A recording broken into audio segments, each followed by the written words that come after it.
స్వరక్తం ఇచ్చి మన కొరకు విలువ పెట్టి కొన్నాడు. మనము దేవునికి సొత్తైన ప్రజలమై ఉన్నామని చాలామంది గ్రహింపు లేక ఈ సంసోను వలె మోసపోవడానికి, ఈ లోక నటనలో పడి, ఈ లోక ఆకర్షణీకరమైనటువంటి వ్యసనాలకి మంది దేవుని సన్నిధికి దూరం అవుతూ ఉన్నారా? దేవునికి స్తోత్రం, హల్లెలూయా. దేవుని సన్నిధికి దూరం అవుతున్నారు, దేవుని పరిశుద్ధతను కోల్పోతున్నారు, దేవుని ఎడల భయాన్ని కోల్పోతున్నారు. భక్తి కలిగి జీవించవలసిన వారు భయభక్తులు కోల్పోయి భక్తిహీనతలో, ఆత్మీయ దృష్టత్వం చేత, ఆత్మీయ భ్రష్టత్వం చేత చాలామంది వ్యర్థులైపోతున్నారు. దేవునికి స్తోత్రం, హల్లెలూయా. దానంతటికి కారణం ఏమిటంటే దేవుని చిత్తమును మనం గ్రహించక.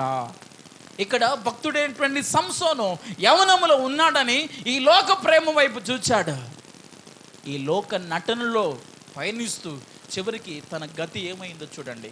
దేవుని బలాన్ని కోల్పోయాడు, దేవుడు అతనికి ఇచ్చినటువంటి మహిమను కోల్పోతున్నాడు, దేవుడు అతన్ని హెచ్చిస్తున్నటువంటి హెచ్చింపును, దేవుడు అతనికి ఇచ్చిన ప్రత్యేకతను, ఘనతను, విలువను, బలమంతటిని కోల్పోతున్నాడు.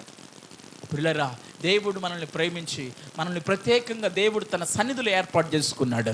ఒకసారి బిగ్గరగా చప్పలు కొడుతూ ప్రభు నామని కనపడతాం. హల్లెలూయా.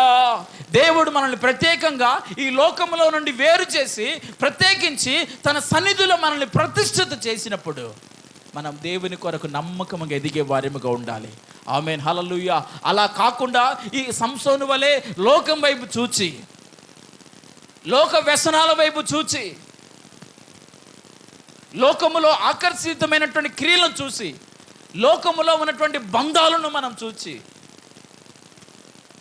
మనం ఎప్పుడైతే పైరిస్తామో, అడుగులు వేస్తామో, సంసోను వలె బలము కోల్పోయినట్టుగానే మనము కూడా దేవుని యొద్ద నుండి ఏ మేలులు పొందక దేవుని యొక్క ఉగ్రతకు పాలవుతాం. దేవునికి స్తోత్రం.